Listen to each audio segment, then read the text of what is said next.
אתם שמחים שנגמר החופש הגדול? ברור, חבר'ה, די חודשיים, צריך לחזור ללימודים, תסיימו את השיעורים שלכם, אל תשכחו, אבל איזה כיף שאתם כאן איתנו, ובאתם במיוחד. אנחנו באמת סופר מתרגשים, ואני אומר אנחנו כי באמת ניסיתי להגב קצת זמן, בדרך כלל אני עולה עם שני חברים לבמה, אתם מכירים אותם? הפקה, אפשר רגע להבין איפה גבי וליאור, חבר'ה, אתם רואים אותם? איפשהו? תיכו, תנו! ליאור, תגיד לי מה, אנחנו מחכים לך על הבמה, איפה אתה? מה קורה? אילנידה, קהל יקר, אני מתנצל. מה קורה? הכל בסדר? תקשיב, אני פה מאחורי הקלעים, ובאמת שלא התכוונו לאחר, אבל גבי עושה בעיות. גבי, מה קרה איתו? אפ, זה לא נכון, הוא משקר, קהל! מה, גבי, תגיד לי, למה אתם לא פה על הבמה? בגללי. טוב, גבי מאחורי הקלעים אכל פה פיצה בלי הפסקה, והייתי צריך למשטוח אותו מהגבות, והוא לא עצר! זה ממש לא נכון, אתה זה שחלת פיצה, אתה משקול הפסקה לך!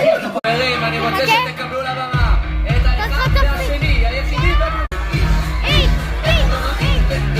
שלום חברים, שלום, מה שלומך איש? שלום איש. תניף את השלט. תעשה עכשיו? בוא נעשה חברים וחברות, איש! איך לקחת על הבמה? באתם אלינו מכל עבר רחבי ישראל, מאיפה באתם אלינו היום? איפה אתם? רעננה, רחובות? חברים, ליאור, אני שמעתי מישהו מבאר שבע, אולי... באר שבע! שנים לא ראיתי אותך! מה, ליאור, אתה מכיר אותו? אין לי מושג מי זה! מה? אבל אמרת אתה מכיר אותו? למה, הוא מבאר שבע? תפסיק כבר להגיד שיש אנשים מבאר שבע!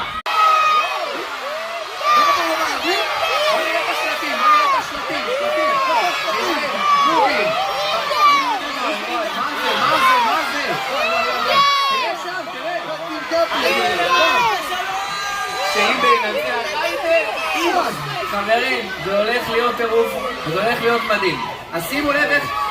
מה שאתה... יש סרטון לעשות, לא עושה הסרטון. לא עושה כלום, לא משנה מה, אתה לא מספק אותה. אתה יודע אם הלוגו שלך היה צהוב ולא כחול, זה היה מדהים.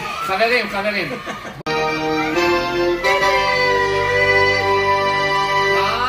אז חברים וחברות, שימו לב. חוק מספר 1. רגע, לא! שים לב מה הבאתי לך. מה זה? מה זה, ליאור? מה איזה בלגן. מה זה? בוא תשים את זה בבקשה. מה זה הדבר הזה? זה עניבה של ברווז, אתה חייב להיות רשמי, תשים את זה עליך. אתה מוכן? אני מוכן. זה נראה טוב כאן. אתה רשמי, אתה יכול תודה, להגיד. ליאור, תודה. חברים, שימו לב. חוק מספר 1. היום במופע חלקכם תעלו איתנו לבמה. לא כל כך מהר, רק למי שיש לו פתק כחול מתחת לכיסא.